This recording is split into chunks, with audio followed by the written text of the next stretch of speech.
Assalamualaikum warahmatullahi wabarakatuh. Bagaimana anak? Kabarnya sehat-sehat semua ya. Pada pertemuan kali ini kita akan membahas materi yang baru, yaitu perkembangbiakan generatif pada tumbuhan Angiospermae, yaitu pada halaman 63 buku paket IPA semester 1. Pada bagian sebelumnya kita telah membahas tentang perkembangbiakan tumbuhan secara vegetatif, di mana organ tumbuhan seperti akar, batang, dan daun digunakan sebagai alat perkembangbiakan. Pada materi ini kita akan membahas perkembangbiakan generatif, di mana sel sperma dan sel telur mengalami fertilisasi sehingga terbentuk embrio yang tersimpan dalam biji.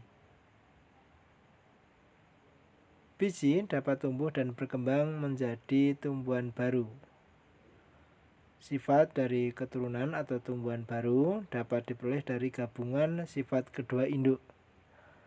Hal ini yang menyebabkan sifat keturunan dari perkembangbiakan generatif bervariasi.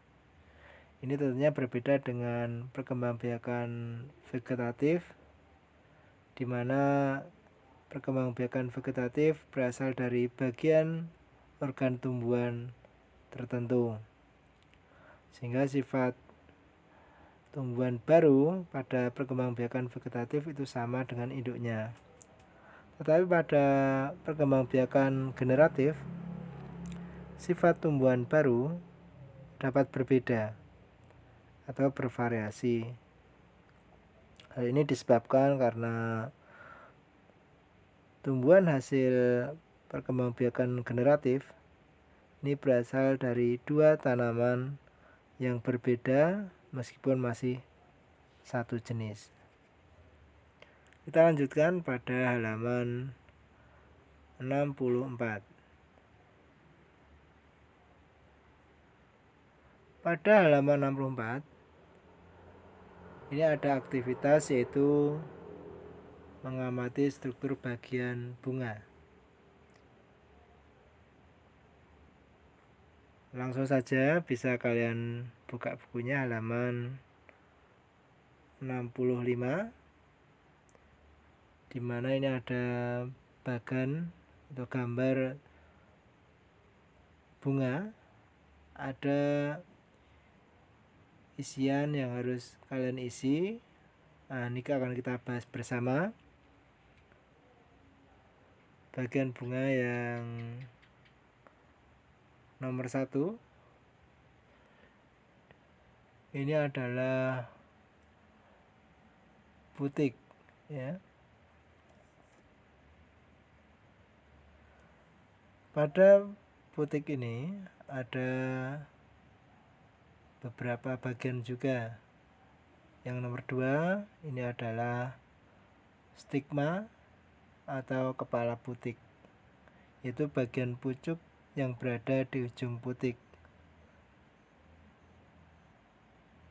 Kemudian yang nomor 3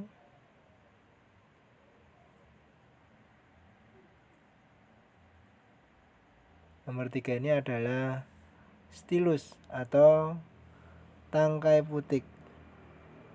Itu bagian putik yang membantu proses penyerbukan dan reproduksi bunga.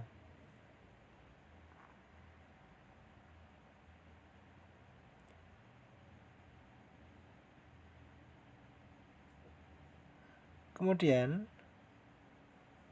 ada bagian yaitu nomor 4. Nomor 4 ini adalah ovarium atau bakal buah. Sedangkan yang nomor 5 ini adalah ovul, yaitu bakal biji. Kemudian kita lihat pada nomor 6. Nomor 6 ini adalah yang disebut sebagai sepal atau kelopak bunga. Kemudian kita lihat selanjutnya nomor 7. Ini adalah tangkai bunga.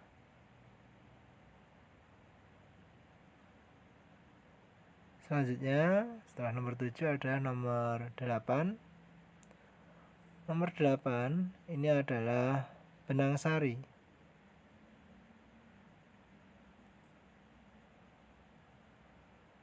Kemudian nomor 9 ini adalah tangkai sari atau disebut sebagai filamen. Kemudian nomor 10 ini adalah antera atau disebut juga sebagai kepala sari. Nomor 11 ini adalah mahkota bunga atau disebut juga sebagai petala atau corolla.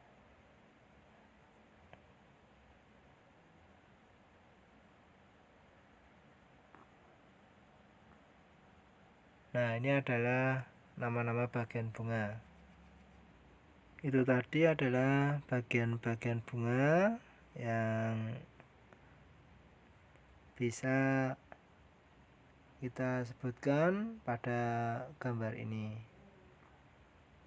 Selanjutnya kalian bisa lihat pada bagian bawahnya yaitu tabel 2.3 fungsi bagian bunga. Ini kalian bisa isi untuk tabelnya. Bagian bunga benang sari fungsinya apa, butik fungsinya apa, dan seterusnya.